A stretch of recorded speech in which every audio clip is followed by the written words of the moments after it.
SwissBorg is the official partner of my channel where you can buy, sell, hold and more importantly stake your cryptocurrencies. You can even earn yield on your stablecoins. Sign up with my link and you'll earn up to $100 worth of their native token CHSB just for depositing €50 worth of crypto. SwissBorg. Right, I'm going to make another clickbait video based on the reality of the situation, so feel free to say what you want. It is what it is. So we'll start with the move that's taken place on the pound. So we spoke about this a couple of months ago, I think is the first time. No, it's probably about a month ago when I said, look, the pound has now got its short signal on the monthly, pound versus dollar, so your cable, right? So this is not a good look. We've seen what happened to the euro when it got its short signal on the monthly, and that was a few months prior.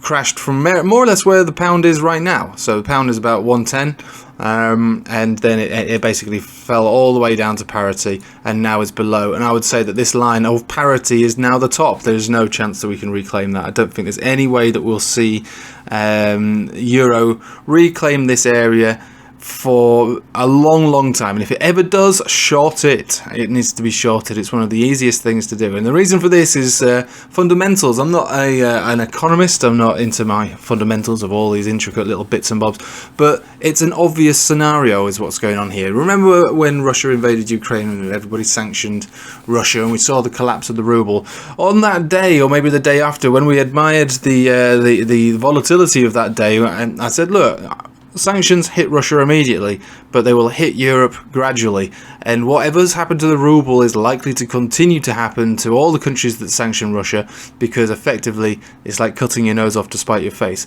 Look, it's a necessary evil. You've got to do it. It has to be done. You can't just continue to trade with Russia while they're doing that, but by doing that, everybody takes it on the chin, and Europe harder than the UK, but UK pretty hard as well. So this is the nature of currencies, and with the nature of the euro and the pound and the yen, they're all screwed. They're all screwed. We look at the Dixie and we go, all right, so continuation with the uptrend. Again, I called this uptrend back in September of last year. Never in my wildest dreams did I expect it to continue up like this.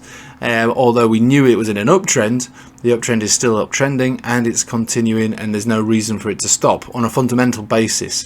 Now soon there might be a little reason to think about a small opportunity as we hit this 113, 114 kind of area over the next few weeks, maybe month or so, but that's only going to be a buy the dip opportunity. As this 10 exponential on the weekly continues to move up, we might move up and get a rejection from it. It's just a buy the dip opportunity on the Dixie, nothing more than that. And with the current state of affairs going on globally, there's no reason to expect it to remain in this channel.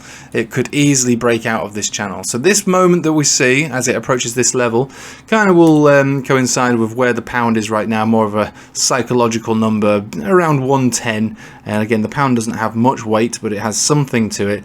Euro again, coming down to areas that it has seen in the past, so we're talking 96 or so thereabouts. So these are just sort of very basic areas for a bounce, nothing more than a bounce. And also, if we think about what this could mean for oil, because the oil has been held down by the strength of the dollar, if we start to see a pullback on the Dixie, which again, just to reiterate, is not a retrace, it's not going to collapse, the dollar is going to remain strong, the Dixie chart remains strong, we'll see a pullback into this area where we might start to see the breakout take place for oil. Again, oil is bullish. I know it doesn't look like it, this is a consolidation, this is a falling wedge. It's very likely to break out from here, and when it does, it'll tear up. And when oil tears up, inflation continues to go up. The problem with the big dump in the market that took place, was it 2 weeks ago? That's because core inflation was up, not inflation in general. Inflation in general was down because inflation in general had counted in the falling oil prices, which corresponds to fuel and food, because food needs to be transported, and you add the price of fuel onto that food, because it's not just I grew this bean. Well, how much is the bean worth? It's how much does that bean cost to take to the supermarkets, or fly to another country, all this sort of stuff. So food and fuel combined came down because oil has gone down, and oil is the main indicator for fuel. So when we see that pullback on the Dixie, which again could come any minute, but certainly over the next few weeks we'll be looking to see that. What we would also be looking to see is a breakout on oil, only adding to inflation over the coming months, maybe into next year. This is going to cause the euro and the pound and obviously the dollar to be impacted because inflation's back up again. That means more rate hikes of faster, a faster effect from the dollar, because the Fed obviously are the stronger of all these. They can handle this. They believe their economy to be strongest, and they are. Let's face it, the most powerful country in the world, very strong economy generally. When you're looking across the world, I mean, they are the powerhouse still. So yeah, they can afford to raise rates faster than everybody else, which is what we're seeing and why we're seeing a lot of this downtrend as well. But on top of that, you know, the Bank of England and the ECB can't do it in that sort of speed. They can't, because if their economies collapse at this point right now, everything collapses. If anything, what we're going to start to see with the Bank of England and the ECB is that they're going to start to default on debts, and then they're going to have to stop raising rates. They're going to have to start printing money, and that's only going to exacerbate the issue with the Dixie. So, a bit of an issue really about to take place here for European economies and obviously global economies. Obviously, it's all the same sort of thing. I mean, when you start to see the pound and the euro start to break down like this, that is inflation in front of our very eyes. Food costs more, fuel costs more, even more than it does when you see the oil going up, because obviously your currency is less. It costs you more to buy oil in dollars. It's a double whammy. So yeah, I mean, it does not look good from what I can see, and you know, in many ways, the best way you can insulate yourself from something like this is to hold dollars, to be honest with you, and on top of that, maybe some precious metals when the time is right, although the time is not currently right because the dollar is still so strong. It's even holding gold and silver down, really. So not much else gets to catch a break in this scenario. Yeah, so we'll be looking for a small pullback, which will only add fuel to the actual, well, to oil, which obviously is fuel, so which then goes round and round and round again. Don't really think we'll be seeing any kind of major inflation decrease in America until 6 months from now, to be honest with you. 6 months from now, maybe we'll start to see some decent figures, but you might see the next CPI go down a little bit. I wouldn't bank on it.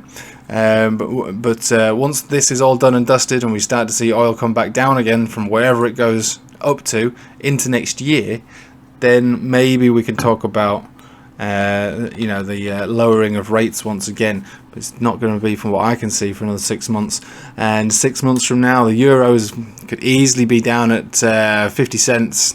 We could easily see the pound into the 80s, maybe even the 70s. So, unfortunate set of circumstances here, and there's really nothing that can be done to avoid it.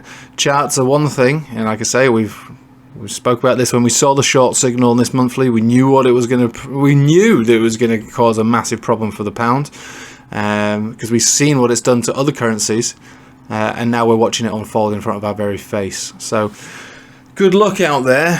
I mean, there's still chance to insulate yourself to an extent with dollars, I suppose. It's not for me to spread panic or anything like that, but you know, anyone who's on my Telegram has seen my my little bit of food supplies and my fuel supplies and stuff like that, just in case things get really bad. I'm not expecting that to be the case, but you just don't know. If you've got a family to feed, you want to make sure that you can feed them. Do you know what I mean?